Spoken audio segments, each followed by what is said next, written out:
Из-за грубого нарушения лицензионных требований службы строительного, жилищного и технического надзора КОМИ из управления двух управляющих компаний Сыктывкара и Удырского района были исключены все многоквартирные дома, что является, по сути, основанием для прекращения деятельности организаций.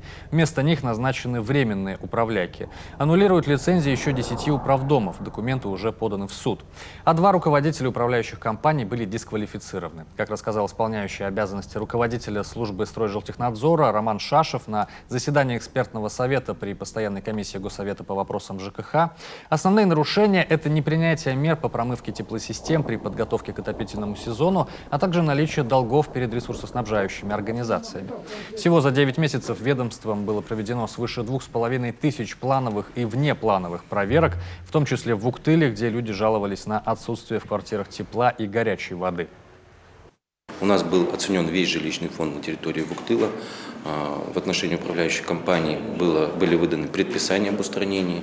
Ряд замечаний, которые действительно влияли на безопасность прохождения отопительного периода, были устранены, но часть замечаний не были устранены, в связи с чем нами были поданы заявления в суд о привлечении к административной ответственности за неисполнение предписаний. Но на сегодняшний день по результатам проверки повторно выданных предписаний все нарушения управляющими компаниями города Вуктыла были устранены. Кроме того, в отношении муниципалитетов, где отсутствуют управляющие компании, а это Усть-Цилимский район и Емва, ведомство совместно с Республиканской прокуратурой инициировали судебное разбирательство, дабы обязать администрации обеспечить управление многоквартирными домами.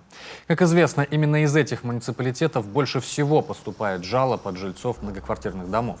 Также управляющих компаний нет в Усть-Куломском и Ижемском районах, но там органы местного самоуправления обеспечили подготовку к отопительному сезону и определили организации, которые содержат жилищный фонд.